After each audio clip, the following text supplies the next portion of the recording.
On vous a appris que la gentillesse était une vertu. On vous a menti. Pour Marc Aurèle, la gentillesse sans limite n'est pas de la bonté, c'est de l'esclavage déguisé. Aujourd'hui, nous allons voir pourquoi votre besoin d'être apprécié est en train de détruire votre force intérieure et comment 10 règles stoïciennes brutales vont vous aider à reprendre le contrôle de votre vie. Les 10 règles stoïciennes pour reprendre le contrôle. Règle 1. Cessez de chercher à être aimé, cherchez à être respecté. Expliquez que la gentillesse excessive cache souvent une peur du rejet. Le stoïcien sait que l'opinion des autres est une chose indifférente. Si vous agissez pour plaire, vous leur donnez le pouvoir sur votre bonheur. Phrase clé. Celui qui dépend de l'approbation d'autrui est un prisonnier qui s'ignore.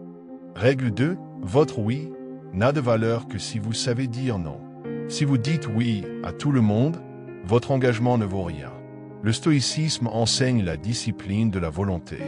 Chaque fois que vous dites oui par politesse alors que vous pensez non, vous trahissez votre propre intégrité. Règle 3. Le silence est votre armure la plus solide. Les gens gentils ont tendance à trop s'expliquer pour éviter les tensions. Reprenez votre concept phare, ne vous justifiez jamais. Une décision n'a pas besoin d'être validée par celui qu'elle dérange. Règle 4. Ne confondez pas bonté et faiblesse. Marc Aurèle aidait les autres, mais il n'était pas une paillasse. La vraie bonté vient d'une position de force. Si vous aidez parce que vous ne pouvez pas refuser, vous n'êtes pas bon, vous êtes manipulable. Règle 5. Gardez votre temps comme votre bien le plus précieux. Sénèque disait que nous sommes avares de notre argent, mais prodigues de notre temps. La gentillesse qui vous fait perdre votre temps pour les problèmes insignifiants des autres est un vol envers vous-même. Règle 6.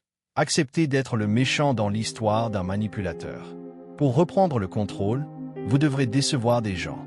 Le stoïcien accepte que certains le voient comme froid ou arrogant simplement parce qu'il fixe des limites. C'est le prix de la liberté. Règle 6. Acceptez d'être le méchant dans l'histoire d'un manipulateur. Pour reprendre le contrôle, vous devrez décevoir des gens. Le stoïcien accepte que certains le voient comme froid ou arrogant simplement parce qu'il fixe des limites. C'est le prix de la liberté. Règle 7. Ne portez pas le fardeau émotionnel des autres. La compassion stoïcienne est d'aider sans se laisser troubler. Si la détresse d'autrui détruit votre paix intérieure, vous devenez inutile pour vous-même et pour eux. Règle 8. La justice stoïcienne commence par soi-même. La justice consiste à donner à chacun ce qui lui est dû. Vous vous devez à vous-même autant de respect et de soin qu'aux autres. Vous sacrifier constamment est une injustice envers votre propre existence.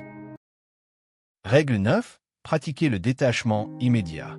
Si quelqu'un s'énerve parce que vous cessez d'être son obligé, observez sa colère comme un phénomène naturel sans importance. Sa réaction confirme que vous aviez raison de mettre une distance. Règle 10. Devenez votre propre citadelle. Le but ultime est l'autarcie, l'autosuffisance. Votre valeur est interne. Une fois que vous n'avez plus besoin que les autres vous voient comme gentil, vous devenez véritablement puissant. L'éveil à la force. Vous avez maintenant les 10 clés pour cesser de subir et commencer à régner sur votre propre vie. Rappelez-vous, être stoïcien, ce n'est pas être cruel, c'est être juste. Et la première justice, c'est celle que vous vous devez à vous-même. Le monde continuera de tester vos limites. Il continuera de confondre votre silence avec de la faiblesse. Laissez-les faire. Pendant qu'ils s'épuisent dans le bruit, vous construisez votre citadelle intérieure. L'appel à l'action. Engagement, j'ai une question pour vous aujourd'hui. Quelle est la règle, parmi les 10 que nous avons vues, que vous avez le plus de mal à appliquer dans votre vie? Est-ce le fait de dire non ou la peur de ne plus être aimé? Dites-le moi dans les commentaires. Je lirai vos réponses et nous en débattrons ensemble. L'appel à l'action. Croissant, si cette vérité brutale vous a aidé à y voir plus clair, abonnez-vous à Mentalité Stoïque et activez la cloche. Ne laissez pas les algorithmes décider de ce que vous devez apprendre. Reprenez le contrôle ici aussi. Et si vous voulez comprendre comment le silence peut devenir votre arme la plus puissante, regardez cette vidéo qui s'affiche à l'écran. Restez forts. Restez stoics.